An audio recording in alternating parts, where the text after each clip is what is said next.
According to World Population Clock, there are over 8 billion people in this world. A whole 8 billion. But despite that very insignificant percentage, how much power and how much significance does one individual have? Cash and I both came to the conclusion that one singular person has all the power in the world to make a difference in their society. But the question is not if they have enough power, rather, is it enough? As a matter of fact, Mohandas Gandhi agrees with us. Hey Gandhi! In an article that details how Gandhi changed India's future and thus the world, it states, quote, Gandhi proved that one man has the power to take on an empire, end quote. Gandhi led the Indian independence movement in that first half of the 20th century, and his policy of civil disobedience eventually led to India's independence in 1947. The article later mentioned that, quote, Gandhi calmly fasted in prison, believing that his death would embarrass the British enough to spur independence, which had become the focus of his policies by 1920, end quote, proving that one man could indeed take on an empire. We also saw this in George Orwell's 1984 with Winston and Julia.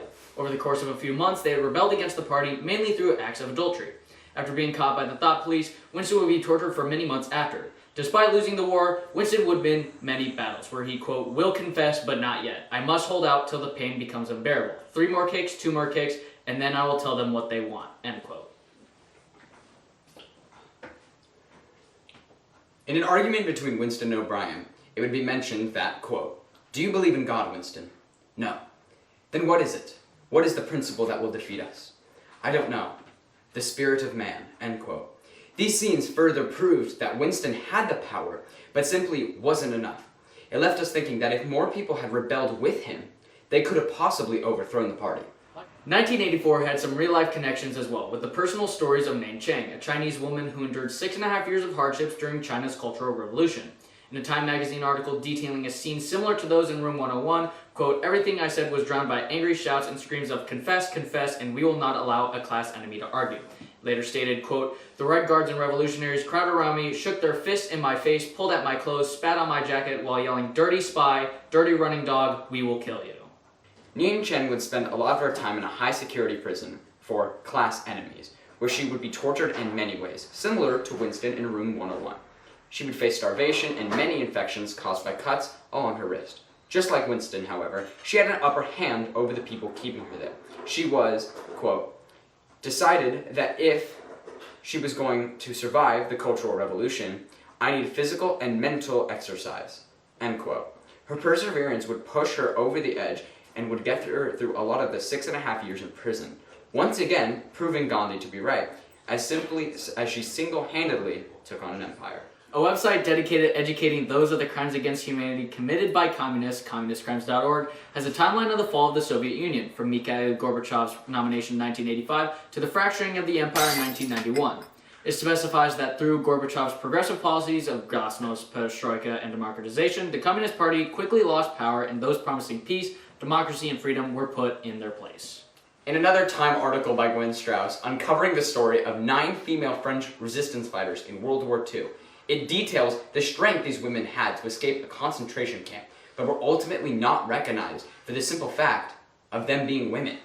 The article later states that, quote, but the thinking went, they should be content that at last in 1944 they were granted the right to vote. In another CNN article, a man who noticed that homeless people find the thing that brings them the most enjoyment is their pets, and not being able to get health care for their pets is a serious problem. So Dr. Kwane Stewart has started helping the homeless by providing free medical care for their animals.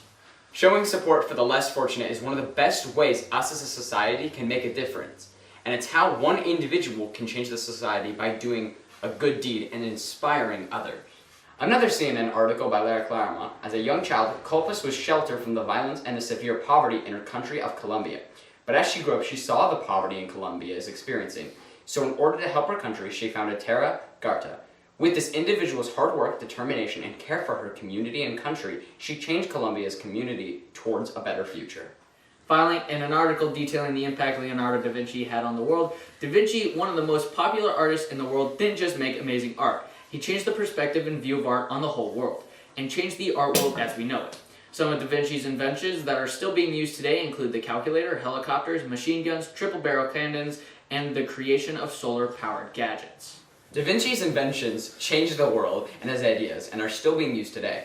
As we see, his revolutionary ideas and inventions changed the world and made him one of the greatest individuals to change the world. As we've seen throughout history, many people have had the strength, courage, and intuition to rebel and bring change to the society around them. We've even seen it in works of fiction, such as Orwell's 1984. Of course, we detailed many of events that have succeeded. In 1956 and 1968, revolutionary in Hungary and Czechoslovakia, respectively, did not end in the way that the rebels had hoped.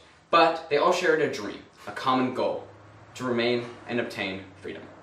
This brings us back to our thesis that it's not a matter of if they have the power, but rather, is it enough? Everyone has the power to make a change, whether it's a whole 8 billion or 1/8 of a billion. It's just up to you to use that power wisely and correctly to achieve that goal.